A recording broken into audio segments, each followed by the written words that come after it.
आरक्षण जर मिळवायचं असेल तर जात न्याय जनगणना झाली पाहिजे.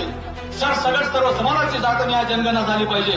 मी संभाजी ब्रिगेडचा अध्यक्ष म्हणून जबाबदारीने सांगतो की सरकारला जर जात न्याय जनगणना होत नसेल तर तुम्ही 100 कोटी रुपये संभाजी ब्रिगेडच्या अकाउंटला टाका.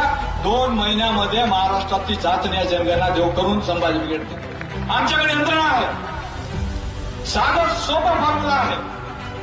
जर जात न्याय जनगणना करायची असेल तर आज महाराष्ट्राचा नव्हे तर संपूर्ण भारतभरातल्या प्रत्येक नागरिकाला आधार कार्ड आहे.